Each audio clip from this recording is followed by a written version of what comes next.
नमस्कार दोस्तों, उमेश की क्लास में आपका स्वागत है। आज मैं आपको अलजेब्रा के इंपॉर्टेंट प्रश्न कराऊंगा, तो वीडियो को पूरा देखिएगा। चलिए स्टार्ट करते हैं। पहला सवाल है x प्लस 1/x बराबर 4 हो तो x square plus 1/x square का मान पूछा है।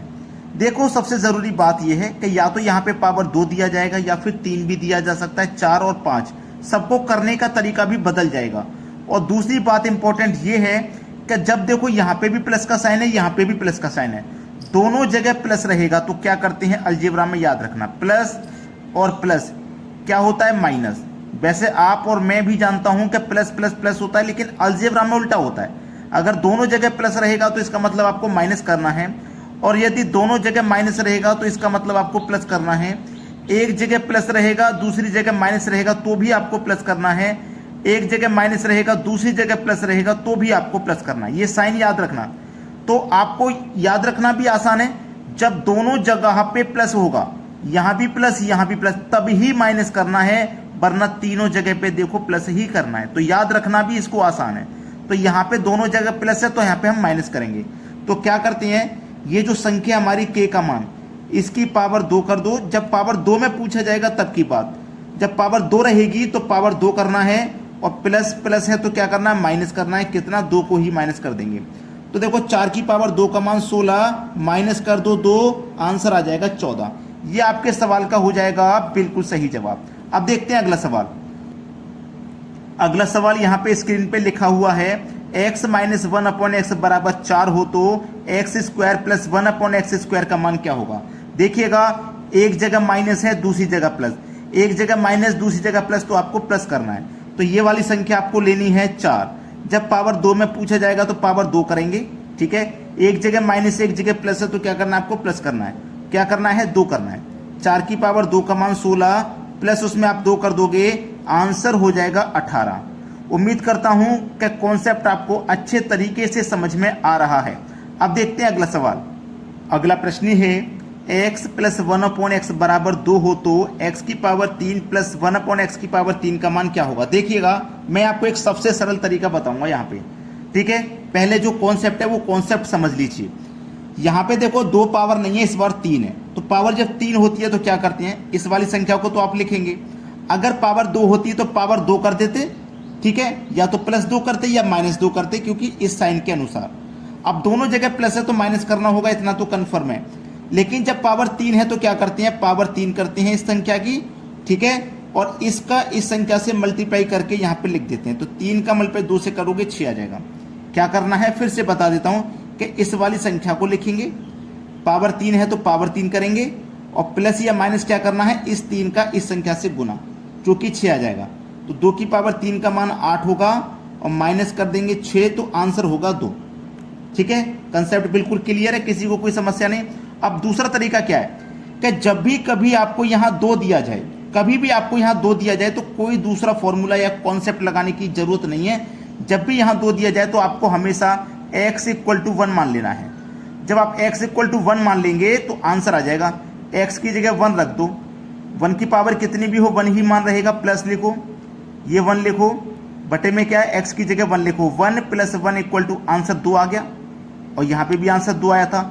तो ये ट्रिक काम करता है, जब जब यहाँ पे आपके पास 2 हो तब आपको x इक्वल टू 1 मान लेना है, ठीक है।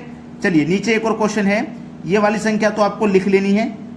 जब पावर 3 होगी तो पावर 3 करेंगे, कॉन्सेप्ट मैंने समझाया। एक जगह माइनस है दूसरी जगह माइनस है तो प्लस करना है। जब पावर 3 होगी तो इस संख्या का मल्टीप्लाई करेंगे इससे, तो 3 पंजे 15, तो 15 को प्लस या माइनस करना है। तो 5 की पावर 3 का मान 125 होता है, प्लस करना है 15, आंसर आ जाएगा 140। 140 है इस सवाल का बिल्कुल सही जवाब।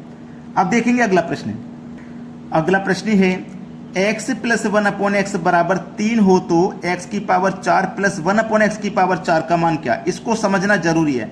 अब यहाँ पे पावर 2 भी नहीं है 3 भी नहीं है, 4 है। तो 4 को हम क्या कर सकते हैं, पावर 2 और 2 में अलग कर सकते हैं, ठीक है। 2 और 2 में मैंने पावर को अलग कर लिया। अब मैं इस संख्या को लिखूंगा 3 को। अब मेरे पास 4 नहीं है पावर, अब मेरे पास ये वाली 2 है, क्योंकि मैंने 4 को ना 2 और 2 में अलग कर लिया। तो पहले मैं ये वाली 2 लूंगा। अब मेरी पावर 2 है, तो 2 है तो पावर 2 लिखो, दोनों जगह प्लस है तो माइनस करेंगे, 2 ही करेंगे। जब पावर 2 है ना तो 2 को ही पावर में रखते हैं, 2 ही माइनस करते हैं। 3 की पावर 2 का मान 9, माइनस कर दो 2, आंसर आ गया 7। अभी आंसर कैसे आ जाएगा, अभी तो 1 और 2 बचा है ना, अभी हमने 1 ही 2 रखा था, अभी 1 और 2 बचा है, तो इस 7 को लिखिए यहाँ पे। अब ये हमारे पास जो पावर 2 बची इस पावर को लिखिए, माइनस करिए। अब क्या करेंगे, जब पावर 2 है तो पावर 2 ही रखना है, 2 कोई प्लस या माइनस करना है। तो 7 की पावर 2 का मान 49, माइनस कर दो 2, अब आ जाएगा आंसर 47, क्योंकि अब आगे कुछ भी पावर नहीं बची है। समझ में आ गया। अब देखते हैं अगला प्रश्न। अगला प्रश्न है x प्लस 1/x बराबर 3 हो तो x की पावर 5 प्लस 1/x की पावर 5। अब देखो पावर 5 है, अगर पावर 2 होती या 3 होती तो हम कैसे करते हैं वो सीख चुके। जब 4 पावर थी तो हमने 2 और 2 में अलग कर लिया, अब पावर 5 है तो इसको हम 2 और 3 में अलग कर लेंगे, याद रखना 2 और 3 में। तो इस बार पावर आपकी 2 है, पहले पावर क्या है 2, तो इस संख्या को लिखिए 3 को, 3 की पावर 2 करिए, दोनों जगह प्लस है तो माइनस करना है। जब पावर 2 होती है तो पावर 2 रखते हैं, माइनस प्लस 2 करते हैं, ठीक है। 3 की पावर 2 का मान 9, माइनस कर देंगे 2, आंसर आ जाएगा 7। ये समीकरण फर्स्ट हो गया, ठीक है, समीकरण फर्स्ट हो गया। पहले क्या था, जब पावर 4 थी हमने जब 2 और 2 में अलग किया तो इसी संख्या को यहां लिखा था, इस बार नहीं करेंगे ऐसा, ठीक है, क्योंकि इस बार पावर अलग अलग है, पहले 2 है फिर 3 है, ठीक है। तो हमारे पास यही संख्या दोबारा लिखनी है, पहले पावर 2 थी, इस बार पावर 3 है तो 3 लिखेंगे, ठीक है। दोनों जगह प्लस है तो माइनस करना है। जब पावर 3 होती है तो हम क्या करते हैं, आपको अच्छे से पता है, जब पावर 3 होती है तो पावर 3 का इस संख्या से मल्टीप्लाई करते हैं, तो 3 का मल्टीप्लाई 3 से करेंगे तो 9 आ जाएगा। 3 की पावर 3 का मान 27, माइनस करेंगे 9, कितना आ जाएगा 18। ये समीकरण दूसरा हो गया, ये दूसरा समीकरण हो गया, ठीक है। अब क्या करना है, दोनों समीकरणों का मल्टीप्लाई कर दो, 18 सत्ते 126। अभी आंसर नहीं आया। दोनों समीकरण का मल्टीप्लाई करने के बाद हमेशा याद रखना उसमें से 3 माइनस कर देना, 126 में से 3 माइनस किया 123 आ जाएगा आंसर। ये बहुत इंपॉर्टेंट प्रश्न है, हर कोई इस तरीके से समझाता नहीं है। जब भी प्रश्न आपका आ जाए ये वाला, 1 से 2 बार खुद से प्रैक्टिस कर लेना, दिमाग में सेट हो जाएगा। वीडियो को कैसा लगा है कमेंट में जरूर बताइएगा, ठीक है दोस्तों, धन्यवाद।